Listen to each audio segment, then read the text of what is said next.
Welcome back into another episode of the Daft on Draft podcast. As we promised this episode, we are talking some linebackers. We've done positional refreshes on quarterbacks and on tackles, edge rushers, and offensive tackles. Those are the three positions we've done so far. So we're moving on to linebackers here.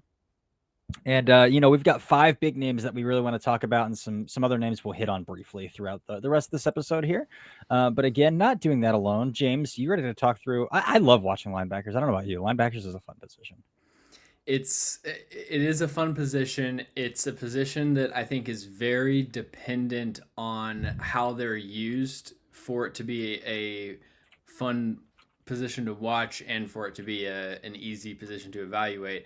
And I also think that since I've been doing a 300 plus player big board, this is my fourth year. This is definitely the best linebacker class that I've evaluated in whole, in total. So excited to get into this one.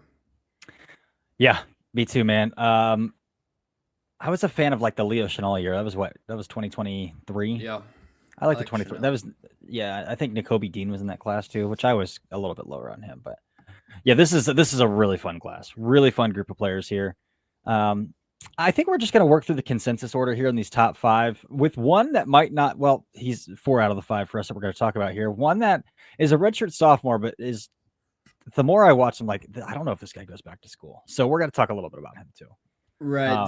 We're not going through the consensus top 5. We're going through basically my top 5 in consensus order, to be clear. Yeah, I mean, it would be my top 5 in consensus order too. Yeah. In my top 5 and probably my order as well. But there are some players that are ranked pretty high on the consensus board that we'll hit on later that we're not going to discuss in depth. Right. The key one there is going to be Anthony Hill Jr. And we wrote down Dan Brugler's big board. He didn't have Anthony Hill Jr. in his top 50. So, and I think that's on par. So, but let's start with Arvell Reese here. Again, we came into the season saying okay, Arvell Reese looks the part on tape, but hardly played last year. Explodes onto the scene this year from week 1 and hasn't slowed up on a week-to-week basis. There's now this debate about whether or not Arvell Reese is an edge rusher or a linebacker. I still want him doing everything. So I'm keeping him in the linebacker position grouping here. But the edge reps that he has shown are very good. I think that's just an element of his versatility. But man, dude, Arvell Reese is, again, Dan Brugler's top player on his board yesterday when he released it. It would be my top player on my board. I don't know about you, probably similar to that as well. He's been my top player for a few weeks. Yeah. So Arvell Reese, they don't make him like Arvell Reese, man. 6'4", 235 pounds, just complete. He's an alien. He's an alien. I don't know how the best way to describe him. He's probably got 34-inch arms too in that frame. He's a freak. He's a freak, and he's gonna run. If I had to guess, probably a 4.48 to 4.5 flat. I estimated 33 and 7/8. So yeah. Do you think the 40 time's probably right around there too? 4.48, 4.5 flat. I probably wouldn't go that fast. I might say high 4.5s, maybe 4.57 or 4.58. Oh wow, okay, we're pretty far off on that then. Yeah. But yeah, he's my number 1 player. Would be my edge 1 or linebacker 1. The one caveat is that it's based on a very small sample size, specifically the pass rushing snaps. And so I think how I view him as a pass rusher is subject to change as we get more new information. When you watch the Purdue tape, he wasn't really able to get anything going, and he had a few one-on-ones where he was trying to work an inside counter and couldn't win against Purdue's tackles. So that's just me saying that I will continue to watch his tape, and as impressed as I've been by how dominant he's been in a small sample, if that doesn't really continue, starts to level off, always got to actively evaluate these players. But I think the power, and then showing that he can win with speed, the Illinois, really, there's the dominant long arm rep, and then the next week he comes in with a cross chop. It's okay, this guy, he's got power, speed, and then you talk about what he can do off the ball, which is actually the subject of this podcast. And I think in the run game, I mean, it, it's rare to see such a dominant block shedder at the college level. I don't think I've seen one that's actually like an off-ball linebacker. He would Yeah. be in kind of in the tier of like 270-pound edge defenders. The way that he just rattles blocks on first contact and then can stack and shed. And I describe it to starting a lawnmower. The way that he controls players with one hand. So I mean, that's the most dominant aspect of his game. But for a relatively inexperienced player, I think he reads his keys pretty quickly in the run game, and then coverage. I think I want to see some improvement, but it's kind of a case of good process, bad results on a lot of stuff. Where I feel like he was in good position, like takes good hook drops, and he's like right in the passing lane, or he's got tight man coverage and just loses at the catch point, which like if I have a concern about Arvell Reese in coverage, it's not him getting bodied at the catch point. It would be him sticking with receivers. So he's doing the more difficult part. I think at a pretty high level. Mm. So I think he is a pretty clean prospect at linebacker. I don't think he'd be my number one player if there was no pass rushing value. But when you add that together, I think that I think he could be like it'll be a situation where he's like good at one position, great at the other, and you got to figure out what that is. Yeah, I think so too. I kind of think I hate to comp anybody to Micah Parsons because like when there's such rare NFL players, you don't really want to do that, right? It's a tough thing. But like even Micah had 31-inch arms. Like we're talking about a guy with a completely different body type. Yeah. But I think we had the same conversation with Parsons. Like, what do you do with him? Do you rush him off the edge? Do you stack him at the second level? And I think the Cowboys started leaning more towards rushing him off the edge once he got comfortable at the NFL level. And I think we might see a similar thing. But like the Illinois game, I was like, the long arm, I was like, well, that looked just like Jared Verse. Like, that's how Jared Verse wins, who just Yeah. won Rookie of the Year. And then you watch him play some stacked looks as well. You're right. The Illinois tape really is like the teach tape of how to deconstruct a block, of how to take like those hands are heavy, heavy hands. I've been vocal that he's the most the most violent linebacker that I've watched since Leo Chenal in 2023. Who I loved Leo Chenal's tape coming out of Wisconsin. He's just stepping down to the A gap and ragdolling guards out of gaps. Yeah. Big fan of Arvell Reese again. Yeah, my player one, and I think the coverage instincts. This is his first year as a full time starter. Like I think we got to come back to. He's a true junior, and this is his first year as a full time starter, and he looks like the best player in the nation already. So like the instincts are really good in coverage. They are. So just fine tune some of those things of like, hey man, if you see a shallow cross coming across your face, you either get a dig behind you or another shallow cross coming the other way. Like he's got to start to narrow out. Like based on what I'm seeing, this is likely the concept that's coming in from a different. Like those are the sorts of things, the type of things that he's got to start to put puzzle piece together a little bit. But yeah, the instincts are definitely there. Phenomenal player. And he's showing good instincts with basically no mental catalog of like concepts that he's seen before in live action. In-game reps are very minimal. Yeah, it's freaky stuff. Moving on to the other Ohio State linebacker, Sonny Styles, man.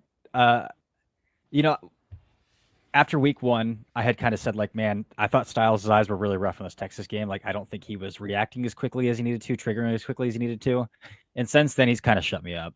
Like, I think that Sonny Styles has been excellent. He's playing his best football. It was the Illinois game that I did a film room on Arvell Reese, and I was watching the sideline angle because it was a coverage rep, and I was like, gosh, look at Arvell Reese hit the hashes here on this and just squat on the hashes, and he really erases his backside dig. And then I went to the end zone angle. I was like, wait, no, that was Sonny Styles. Forget everything I just said about Arvell Reese and apply it to Sonny Styles because that was tremendous. Again, the converted safety. So, and then I just watched the who did they play right before the Penn State game, and we talked about it on yesterday's podcast of him crow hopping to completely erase a crosser coming in behind him. And so, like, the coverage instincts, which weren't necessarily there at the linebacker, his first year playing linebacker, by the way, in 2024, he's really elevated the coverage instincts. And then you just add on another alien type build, 6'3", 240 converted safety. So, like, he moves like a safety and he looks like a linebacker. He's actually like an 6'0", 6'0", 4'3", Yeah, 604. Yeah. 237 Yeah. with 84th percentile arm length, 79th percentile wingspan, 78th percentile hand size. So Yeah. like converted I posted a Sonny Styles cut up and I got so many like responses of like um seems like an Isaiah Simmons situation or like oh do you think he could play in like do you think he could play like split field safety in like a two high scheme? I'm like no, this is a This is a in the linebacker. box linebacker. And I mean, Yeah. I think that's a point that you're gonna have to continue to beat home. Yeah. 100%. And I even think that he's like, he'll step down and play Sam reps too. And he plays with good, he's flexible. Again, converted safety, fluid athlete. He's flexible and he'll take on pullers and he'll set edges because he's got good length. Like Did you he'll see him take on step that down and give puller you. against Purdue? Yes. Yes. So like the physical play strength is there. The one thing I will say about him and the linebacker we're going to talk about next is I do wish there was more pop in the hands disengaging blocks. That's like the only thing that I see is like I really wish he could get people out of his frame a little bit better, a little bit quicker. Um, but the eyes are sharp, the coverage instincts are sharp, the athletic profile is sharp. Like again, this is a top 15 player. We said it yesterday. This is a top 15 player in this class. Sonny Styles is tremendous. So the one actual disagreement I think that I would have with you is I was probably a little bit higher on his block shedding ability, and I thought Mhm. that his ability to really like stab and separate was a strength of his. I think that he is kind of an upright player, and that's something that could maybe bite him at a higher level of competition. And I think also I'd like to see him really lower his pads as a tackler more, but dude, he hasn't missed a tackle all season. So like, how critical can I be of somebody's tackling at that point? You know, he's got one of the cleanest scouting reports. Yeah, I think it goes back to like Bijan Robinson level of just clean scouting report as far as no Mhm. weaknesses. You know, he got beaten man coverage on a deep over against Illinois, and then against Minnesota, he left a seam uncovered as the hook defender. So, yeah. Outside of that, I mean, I think he does a good job staying clean in the run game. He reacts. I think his eyes, like you said, have been so much better later in the season, just synchronized with basically the blockers getting out of their stance. Really quick diagnosis. You talk about the press man reps that he's able to play, the way that he can play trail technique. I mean, that's where he does look like a former safety when you watch him in man coverage.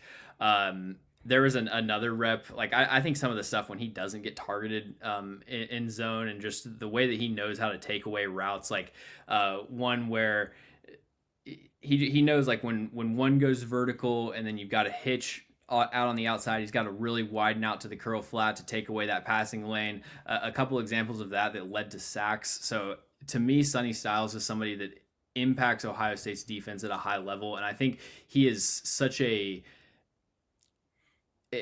I won't say easy translation, but relative to most linebackers, it's so translatable because he just checks so many boxes as far as Mhm. traits, coverage, run defense, and even like he's shown some pass rushing ability. Yeah. Watch him last season in the playoffs and some reps against Minnesota.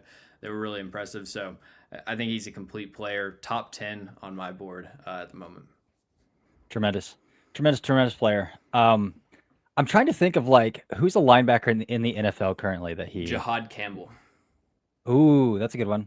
Just drafted last year, but yeah, that's a really good one. That's a really good one. I love it. You had that one in the chamber. You were ready to fire that one out Yeah, the no, I was hip. gonna say that. Yeah, Yeah. Love it. All right, let's move on to CJ Allen. And so coming into this evening, I had watched the linebacker we're going to talk about next, and I was like, wait a minute, this guy might even be linebacker 3.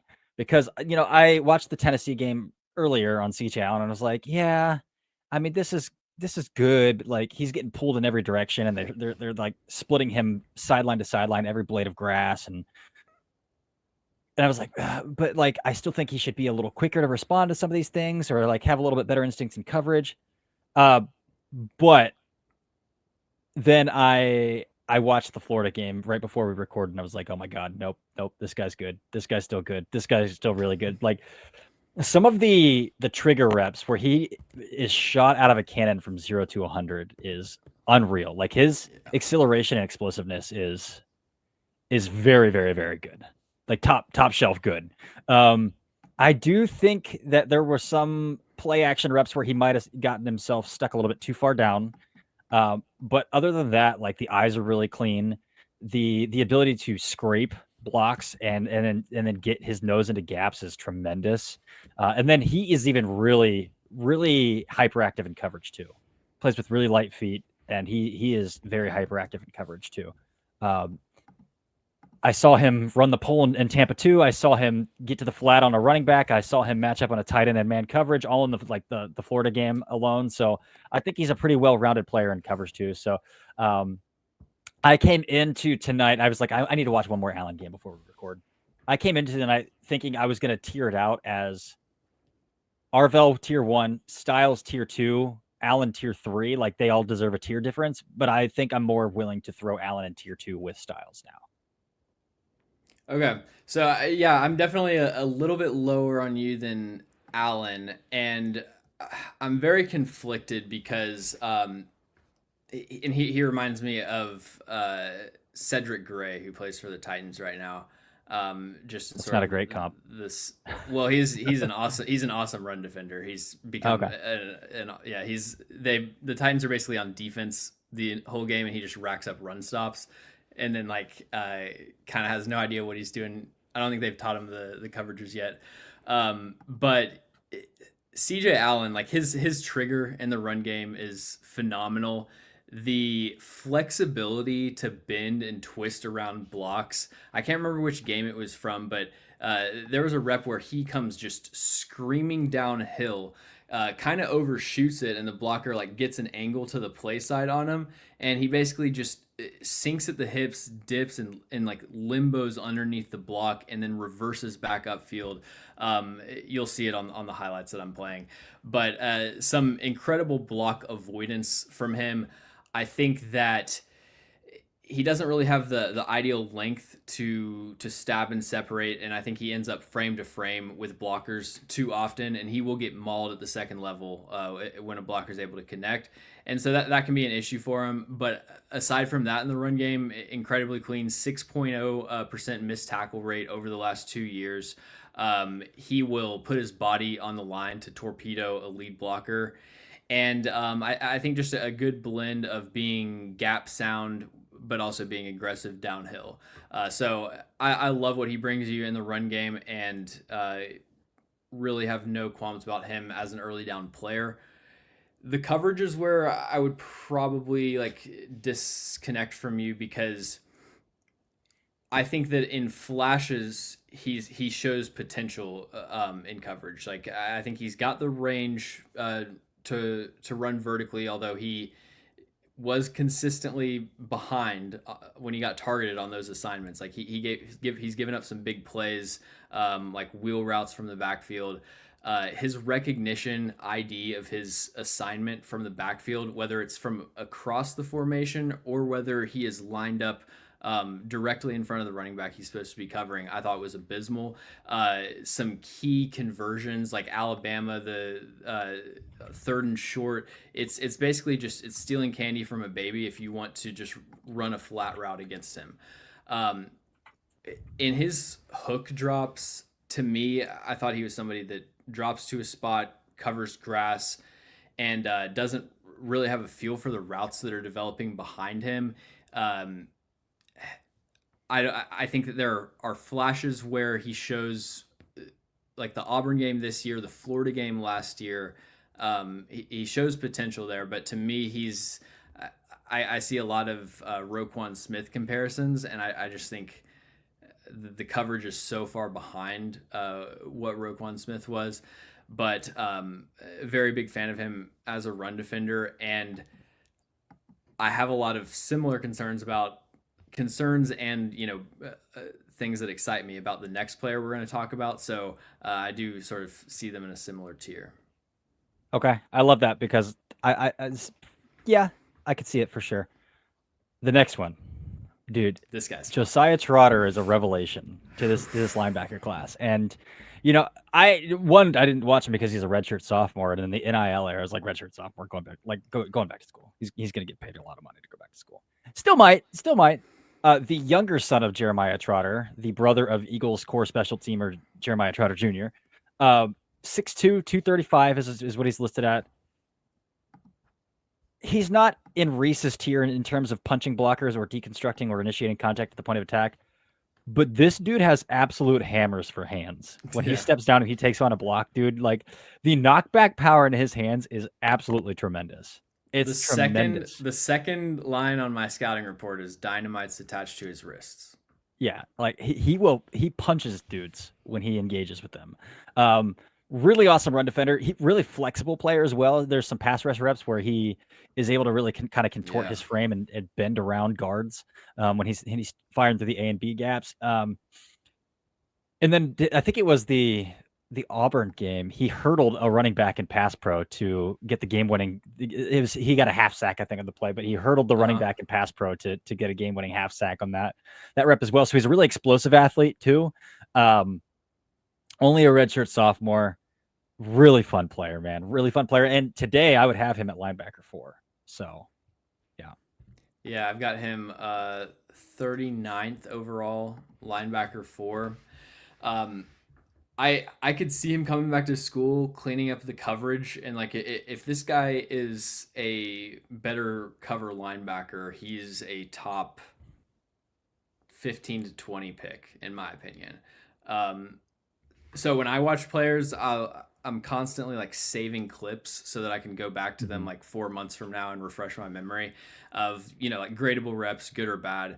And I learn after a few games what is worth saving for a player. Like if I don't need to save the 35th time that Mateo Uyunglele gets a slight win with a cross chop or something. But anyways, when I'm watching Trotter, like first game, I see him just punch the hell out of somebody like on the backside of the play, not like in the face, just punch their frame and they go flying off the screen. And, at first I'm like saving all these clips, and then eventually I stop even. It's not even worth saving because it's like every play he is just taking it to whoever's in front of him. Definition of an enforcer at the second level for sure. That's the way that he plays blocks and the way that he tackles. Like CJ Allen, very impressed with his ability to contort his body and either get around blocks, get through gaps, just like find the most efficient path to the ball, like a heat-seeking missile, navigate through traffic, is very impressive from Josiah Trotter. And then the pass rushing, not only like natural skills, but how advanced his move set is. Like I see him use a cross chop. Obviously, like maybe I need to add a charting category for just levitating over somebody. But yeah, the pass rushing is very impressive from him as well. And then I think that coverage is a work in progress, but it specifically has to do with like zone coverage IQ and IDing his assignment, the kind of stuff that is very understandable for a redshirt sophomore to be a little bit rough around the edges with. Like mesh sit is just it's another one of those stealing candy from a baby things against Missouri defense, because you send a little drag route in front of him, he's going to follow it all the way to the sideline and just completely vacate the middle for that sit route. So that kind of stuff has got to be eliminated. But incredibly fun player to watch, and my linebacker 4 as well. Yeah, the only thing he does in coverage is sit hook curl. Like that's it. Right. That's all he's ever has to do. Sometimes spy. And spy, if he would just spot drop and cover grass, it would be better because he would at least be like in that passing lane. Yeah, for sure. For sure. Yeah. But yeah, dude. So a Southwest scout that I know that's been out to Missouri has told me he's put a second round grade on Trotter, and he said that he's heard from like the Missouri expects him to leave. Like Missouri anticipates that he's leaving, which is interesting for a redshirt sophomore as well. But yeah, man, he's real good. Real good. Moving on to our fifth linebacker here, and a player that you were very bullish on if we rewound a month here, like go back to a month ago here, a player that was like on James's Mount Rushmore of 2026 NFL draft, my guys. But Cincinnati's Jake Golday. Big dude, athletic dude. The play down the stretch since James's Yeah. declaration of love for him has been a little iffy at best. The Utah game, man, I thought, and I understand they wanna try to defend midline. They want to try to defend read option as much as possible. They want to try to keep solid playmakers at every blade of grass. But like at some point, you got to stop sitting him on the hashes. At some point, you got to stop playing him all the way out on the number. Like just let him stack. I mean, the Utah game for one, I think was a bad read react, but for another reason, they're starting him 13 yards away from the football. So like, it's hard to ask. I think a lot of him, other than coming downhill and setting an edge. But even then, I saw some concerning reps in that Utah game about like, I mean, he was over the slot in trips. He was to the trip side over slot, and it was a run play, and the slot receiver singled him, and it looked like he was kind of fighting for his life to try to win back position and get his frame cleared, which was a little bit concerning to me. I think he's a little bit of a stiffer athlete. Linearly, there's no doubting the explosiveness of Golday, but it does take a little bit of time for him to get those hips turned. So kind of like a Mack truck out there at the second level as well. But I mainly am just like not a huge fan of how Cincinnati's deploying him right now, and I think we would probably see some better tape if they just let him stack consistently. Yeah, the Utah game was the first time all season that he's eclipsed 30 slot snaps according to PFF's charting. First time since week 5 that he's played less than 20 snaps at linebacker. So the usage is something that clouds the evaluation for sure, makes it a lot more difficult to watch. But I think it's not just to me like a usage thing. I think his level of play has declined down the stretch. So like to start out the season, the things that make him an appealing prospect, like that's what stuck out: the block shedding ability, the power at the point of attack, the ability to contact, balance, anchor, all of that. Then we get to the Iowa State game, and I think week 7, and you really see him kind of show his upside in coverage, where he's rolling with digs in the hook curl and like making some great reads. And so to me, that was kind of where I thought he had sort of like arrived as a prospect. And as I continued to watch him, the zone IQ and the way that he is just able to be steered by the quarterback in zone coverage, I think is really concerning. Now, I will say I haven't lowered his grade actually too much, because I think his issues in coverage are something that needs to be developed. I don't think it's an athletic limitation as much. Now, I do agree that the start stop ability and the change of direction maybe aren't as great as just like linear. Like I think if he's out of his back pedal and then he's got to plant that back foot and accelerate, I think that is where he's a little bit stiff as opposed to just starting from zero. So I don't think it's as much an athletic limitation in coverage, but has this consistent issue in the hook where he'll bite on play action. He gets proper depth recovering from biting on play action, but as he looks back to the quarterback, he just lets the quarterback manipulate him wherever he wants him with his eyes. And there were multiple reps where he either gave up a touchdown or like a big play where he's responsible for the hook curl, but out of that recovery from play action, he zone drops to basically like standing hip to hip with the curl flat defender. So just basically two players covering the exact same zone. And it's all because he's getting manipulated by the quarterback's eyes. So I saw that as a consistent issue. And then like very little man coverage experience also on his tape, despite playing so much in the slot. So I think he is probably more of a third rounder than a second rounder, as I thought early season, but still a very solid player. Yeah, I think what I'm concerned when I look at the body type and I look at the usage and I look at the strengths of him is like I see oh, this is a base Sam. At least to start his career, that's a base Sam. And then I tell myself like, how high would I draft a base Sam? Because teams are only in base 15 plays a game, 20 plays a game. Right. But I guess as a rookie, that's still a pretty decent role. I think he could develop into a stack Mike. I think Will is probably out of the question, which is funny because all he does is play out in no man's land right now. but I wouldn't play him at will at the NFL level. He's like specially designed to play against the LA Rams, like who just run 13 personnel. Like if you just Yeah, had 11 Jake Goldays. yeah, exactly. So I'm still really intrigued by the explosiveness. I mean, he's going to go to Indy. He's going to run fast and he's going to jump high. He won't run the 3 cone and he won't run the short shuttle, but he's going to run fast and he's going to jump high.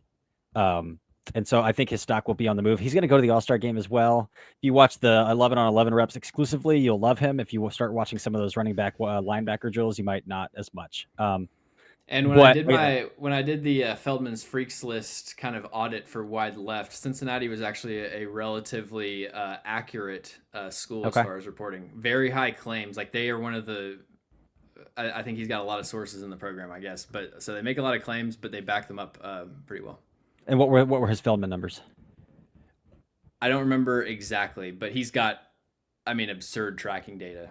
Like 96 speed score, 78 acceleration score, which I would, the speed maybe. To me, the acceleration, I'm still like he lost the corner against Oklahoma State in the like gave up a touchdown. I think I sent you that clip to Oklahoma State's quarterback. That was like that concerns me. Yeah, for sure. Golday, 6'4.5", 208 pounds, 11.9 broad jump. Jeez. That's the only number he put in there was an 11.9 broad jump. 11, oh no, just kidding. Wait, Yeah, an 11.9 broad jump. has that ever happened? Oh wait, no, that's Caldwell. My bad. That was the wide Okay. receiver Caldwell. My Okay. bad. 6'4.5", 240, a 4.24 shuttle time, 10.7 broad jump, 36 vert, 154 10-yard split, 24 bench press reps, The one and interesting thing, 22.16 miles per hour tracking data. this is kind of a sidebar, but like I think that the reporting for 10-yard splits is like different the way that Bruce Feldman is talking about it than what most of us understand a 10-yard split to be. It's got to be Okay. because like there are so many misses by like point 0.2 where they say somebody runs has a 155 10-yard split and it's actually like 169 or 172 or something. It's like egregious misses where it's like, okay, these college programs must have some other thing that they're starting it differently, like standing up versus on it. There's got to be some discrepancy that's leading to that, as opposed to just everybody missing this egregiously. So I don't know exactly what the deal is there. Yeah, interesting stuff there. Um, let's move on to some of like the other mid-tier names that we're just not going to spend as much time on Yeah. here. Start with Heisman candidate Jacob Rodriguez here. The Texas Tech manufactured Heisman campaign for him is very funny. I respect the grind, but let's have some reality here. That guy's not going to New York. But Jacob Rodriguez is another guy like round 4-5 though that if I were to draft him, I'd be like standing on a table and stomping. Just like get this guy in my room because we've seen so many different linebackers play well despite measurables, despite athletic testing, because you just have to have good eyes and instincts. And Jacob Rodriguez has good eyes and instincts, bare minimum. He's got good eyes and instincts. So he's one of those guys that I would just love to have in my room. Yeah, I've got for him a 94 rating for play recognition and nothing else above 80. If I had a specific thing for like forcing fumbles, he would definitely rank up there. But it is kind of like a great example of just this guy meets the bare minimum threshold and then of thresholds of athleticism, and then he's just an exceptional football player. I need to figure out some way to just regardless of what the rest of the class is, lock him at 101 on my board because like that's just how I feel. Like I wouldn't take this kind of linebacker probably in the top 100, but top of day three, that's where I'm looking for him. Yeah, for sure. And so I think that the next linebacker to talk about then is a guy that I've talked about a little bit in previous weeks, who I thought was just, one of those like those James Stolsky type linebackers from Clemson back in the day who like, this guy's clearly not an NFL player. but like he fits in the middle of a defense and he leads the middle of a defense. To then developed into thinking like, oh no, this guy has some legitimate tools, like NFL tools and NFL traits. That's Aiden Fisher at Indiana. Um, he's been playing hurt. I know that. So I think the tape dropped off a little bit last week. Um, I still think he's got some really nice tools. Not really nice is an exaggeration. He's got NFL traits, NFL tools, NFL instincts. Again, another just day 3 linebacker, though. I don't think I'm going to go much higher than that. Right. I feel very similarly about Aiden Fisher as I do to Jacob Rodriguez. And I would throw guys like Red Murdoch out of Buffalo. And I think maybe a little bit lower down Bryce Betcher out of Oregon in that Betcher tier. fits that mold as well. As Aiden Fisher, like you said, I'm extremely impressed with his instincts. Doesn't have the measurables, and that'll knock him down, but fits the mold of the kind of guy that like falls a little bit in the draft and then ends up sticking around for a long career. I watched Red Murdoch the other day, and I kind of had a little bit low expectations just initially, and I think it's funny. Did you watch Sean Dolak last year? No, but I know Okay. everybody loved Sean Dolak last year. He So was a social media I favorite. didn't love Sean Dolak, but I think the reason he went undrafted is because I think most teams watched him in the exact same way that I did, which is they started with the Missouri tape and they saw him get thrown around the field like a snowball and said, "Yeah, like I'm out on this." But I still, I watched the rest of his tape because I needed to write his scouting report. The rest of his tape's phenomenal, but then you've got this thing in the back of your head. It's like, yeah, well, the only time you played a real team, you were unplayable. So like, what do I do? Like, I had to give him a UDFA ish grade. I think 7th round or something. Anyways, with Murdoch, I start with the Minnesota tape, and it looks, I mean, pretty much exactly like all of his other tapes. Very good. He has excellent instincts. He's very fast. He is shorter, and I think he's probably going to have shorter arms, but very sturdy in the run game. He's 240 pounds. He doesn't get pushed around. He can make plays in coverage. Like I said, he's got, I think, B plus sideline to sideline range. So I think Murdoch is maybe the guy that I would put at the top of this group, maybe even above Rodriguez. I'm 4 games into him, and so I want to watch a few more. But I think Murdoch, I'm really impressed with. He still fits into that category of probably like football player over athlete, but I think he's the best athlete of that bunch. I love that. I love that. Because I was about to ask you to rank those tier Yeah, 4 guys. I would go. Those I would three go guys.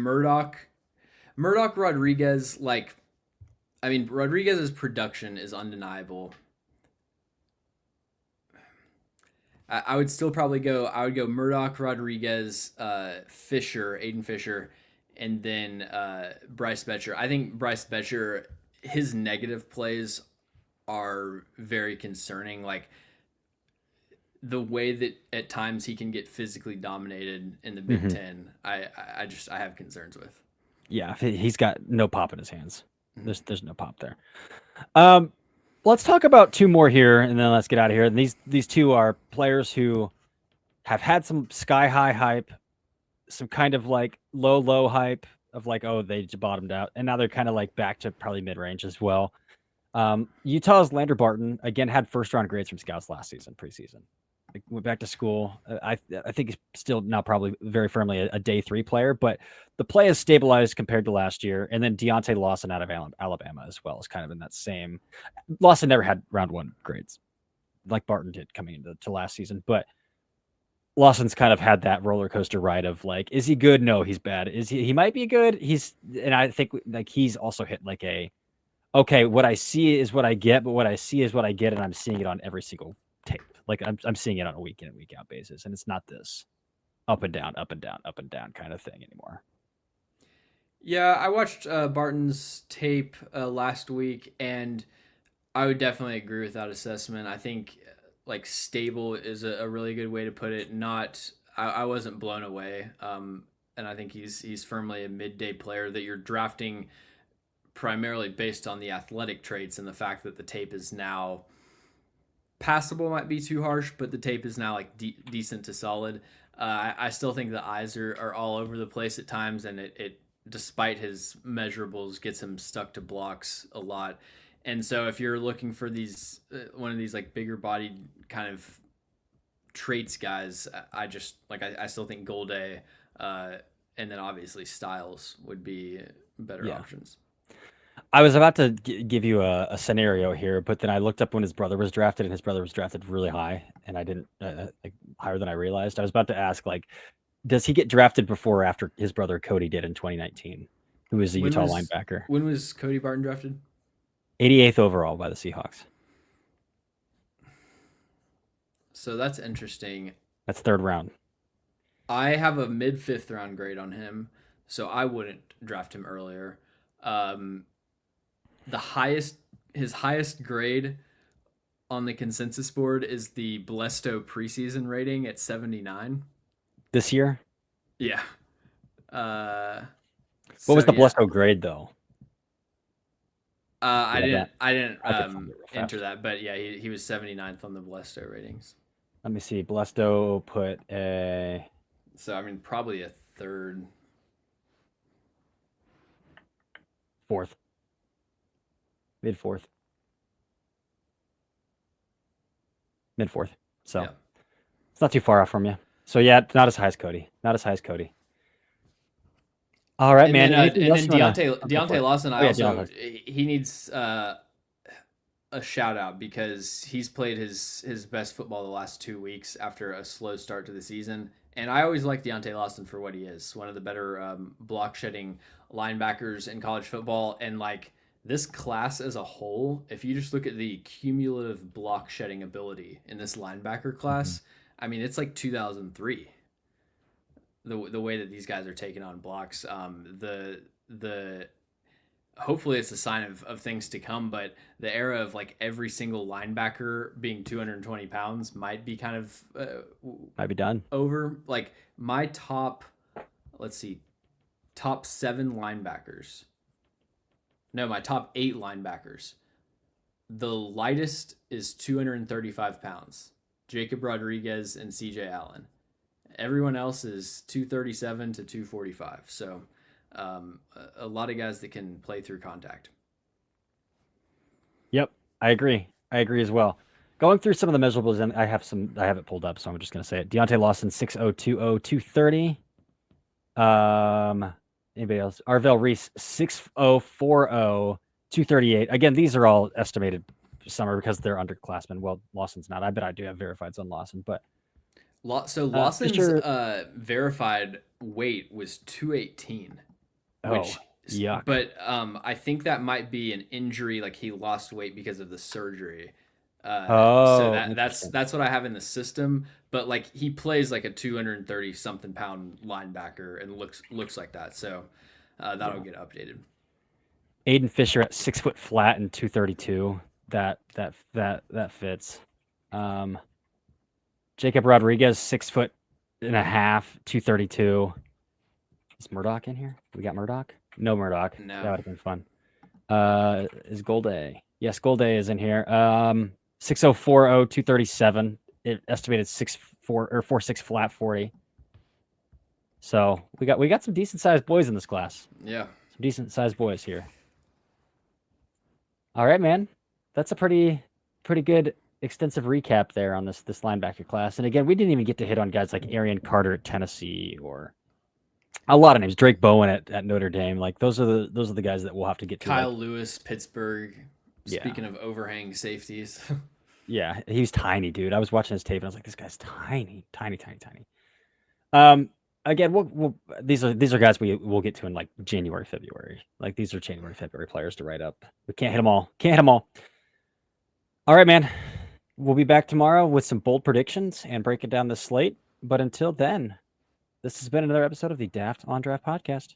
See ya.